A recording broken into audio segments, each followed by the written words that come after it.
আপনি কেন বললেন না যে না গো এই গ্রামের মধ্যে এত জোরের মধ্যে কথা যাবে না, তুমি বাইরে চলে যাও? একটা মানুষের সব সাহস হলো না যে না তাদেরকে একবার বাধা দিই, তাদেরকে বলি? আর আমি আপনি গার্জেন, এই ছেলেগুলো কারা? এই ছেলেগুলো কারা বলুন? এই ছেলেগুলো তো আমার আপনার সন্তান। আপনি টাকা দিয়েছেন না, আপনার কি হারামের টাকা বেশি হয়ে গেছে যে আপনি হারাম টাকাটা দিয়ে হারাম রাস্তার খরচ করার জন্য তাকে দিয়ে দিলেন? লজ্জা করুন, লজ্জা। আমি এখানে দাঁড়িয়ে বলছি, কার বাপের সাহস আমার সামনে আসে আপনি বলুন দেখি যে আমার বেটা অন্যায় করে নাই? রেকর্ডিং করুন, ভিডিও করুন, সেই সমস্ত কুলাঙ্গার গুলোকে দেখাবেন যে কুলাঙ্গাররা তোরা কি কাজ করছিস দেখ। আমার অন্তর ফেলে গেছে সেদিন। আমি ঘরের ভিতরে শুয়ে আছি, মনে হচ্ছে পুরো ঘরটা কাঁপছে। এরা মনে করেছে যে আমাদেরকে বলার মতো কেউ নাই, এরা মনে করছে আমাদেরকে কেউ তো বলবে না, আমাদের যেটা ইচ্ছা সেটা করবো, আমাদেরকে কেউ কথা দেবে না। আর গ্রামে নাকি আপনারা আবার একটা কমিটি তৈরি করছেন, শান্তি কমিটি। কিসের শান্তি কমিটি? কে শান্তি কমিটি? কে? এরা যে এত অশান্তি সৃষ্টি করছে গ্রামের মধ্যে, আপনারা একবার বাধা দিলেন না? নাম দিয়েছেন শান্তি কমিটি। কিসের শান্তি বলুন? শান্তিটা কোথায়? বাড়ির ভিতরে অশান্তি দেখতে যাচ্ছেন, কোন স্বামীর সঙ্গে কোন স্ত্রীর ঠিক মতো মেল হয় না, তাদের শান্তি আপনি খুঁজছেন।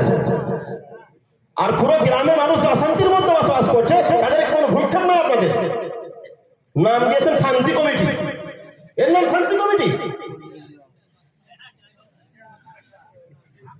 গ্রামে যদি নিয়ম কানুন না করেন, একটা সিস্টেম যদি না আনেন, যত দিন যাবে এই অত্যাচার বাড়তেই থাকবে, বাড়তেই থাকবে, বাড়তেই থাকবে।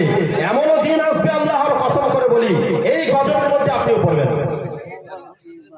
আপনি ভাবছেন যে আজকে আমি আমার ঘর বন্ধ করে নেব, ঘরের মধ্যে তালা লাগিয়ে নেব, আমাকে আমার কোনো অসুবিধা হবে না, আমি বাড়ি এমন বানাবো যেটা সাউন্ড প্রুফ হবে। সাউন্ড প্রুফ মানে ঘরের ভিতরে আওয়াজ ঢুকবে না।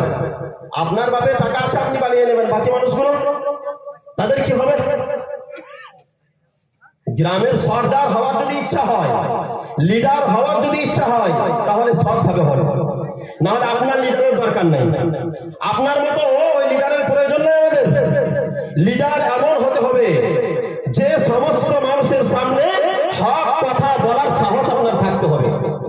চাই সেই যে লেভেলের মানুষ হোক, রাজনৈতিক লেভেলের লোক হোক, চাই সে দৌলতওয়ালা লোক হোক, পার্টি লেভেলের লোক হোক, জনবল থাক, অর্থবল থাক, শারীরিক বল থাক, যাই থাক না কেন, আপনার যদি লিডার হওয়ার শখ আছে তাহলে প্রকৃতপক্ষে লিডার হবে, নচেত আপনাকে এই লিডারের জন্য জবাবদিহি হতে হবে।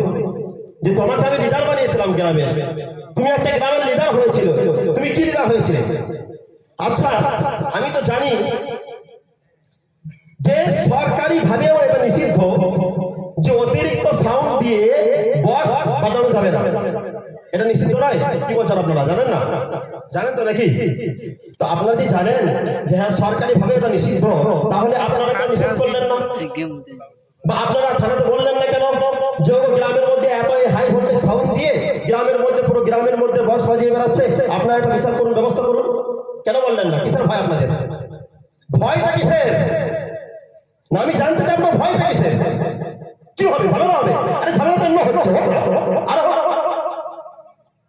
আপনি বলুন আমার নাম করবেন, ইমাম সাহেব বলেছে, আমার নাম করে বলে দিবেন থানাতে, যে ছেলেগুলো আসবে আমার নাম করবেন যে ইমাম সাহেব ফোন করে বলেছে, থানাতে পুলিশ রেখেছে ইমাম সাহেব।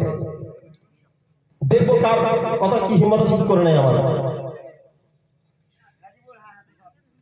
কোন নিয়ম নাই, শৃঙ্খলা নাই। একটা দিন, দুটা দিন, তিনটা দিন, চারটে দিন, পাঁচটা দিন।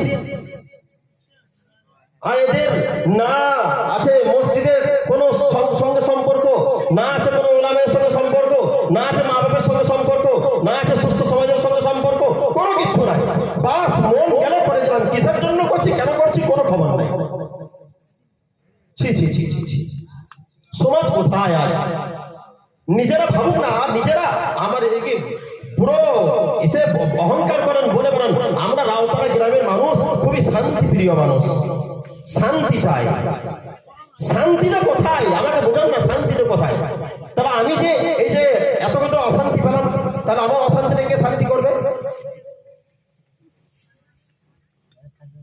কমিটি গঠন করেছে। কি কমিটি গঠন করেছে চিন্তা করুন।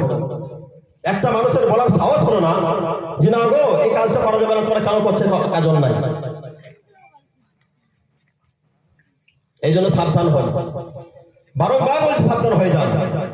আজ না হয় কাল আপনাকে এর প্রতিদান ভুগতেই হবে।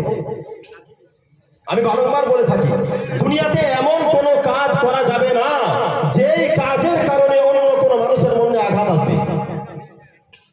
এমন কোন কাজ করাই যাবে না যে কাজের কারণে অন্য কোনো মানুষ ক্ষতিগ্রস্ত হবে, অন্য কোনো মানুষ কষ্ট পাবে, অন্য কোনো মানুষের মধ্যে আঘাত আসবে। এই কাজ করা যাবে না।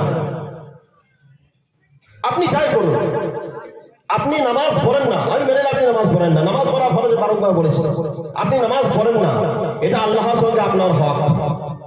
আল্লাহ পাক রব্বুল আলামিন যদি চান, আপনি যদি 50 বছর নামাজ না পড়ে থাকেন, আর যদি আল্লাহ পাক রব্বুল আলামিন আপনাকে বাঁচিয়ে রাখেন, তাহলে 50 বছর পরে যদি আপনি আল্লাহকে বলেন, ওগো আল্লাহ 50 বছর নামাজ পড়তে পারি নাই, তওবা করছি, আমাকে ক্ষমা করে দাও, আমি আজ থেকে নামাজ পড়বো, আল্লাহ পাক রব্বুল আলামিন যদি চান আপনাকে ক্ষমা করে দেবেন।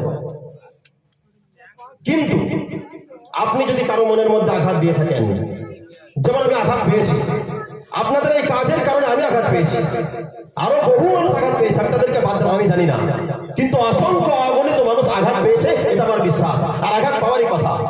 বাচ্চা ছেলেদের আঘাত পাবে, কেন পাবে না? তারা কি বুঝে বলুন? বৃদ্ধ মানুষ যারা সকাল সকাল শুয়ে গেছে, তাদের মনের মধ্যে আঘাত লাগবে না? তারা কষ্ট পাবে না?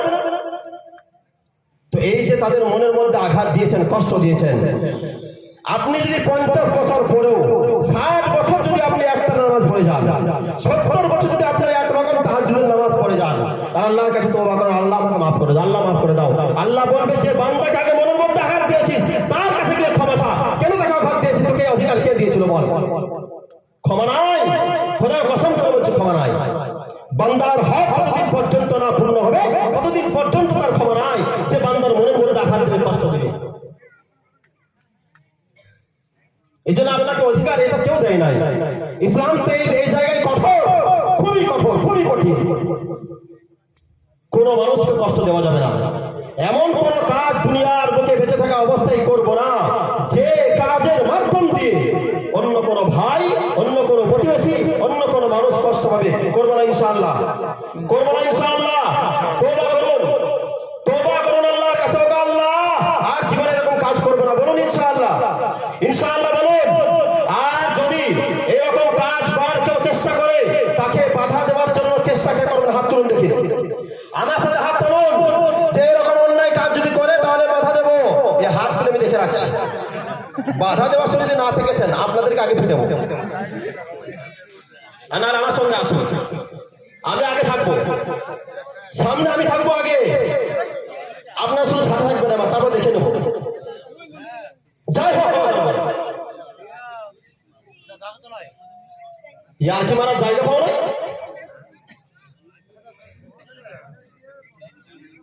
এই জন্য প্রথমেই বলেছিলাম যে আমার মনের মধ্যে কিন্তু খুব বেদনা আছে, কথা কষ্ট বলবো, মনের মধ্যে আঘাত লাগলো, কিছু করার নাই। কাজ করছে না মানে আপনারা, যে আমি কথা বললেও তো আপনারা শোনেন না, বলছি এক করছেন আর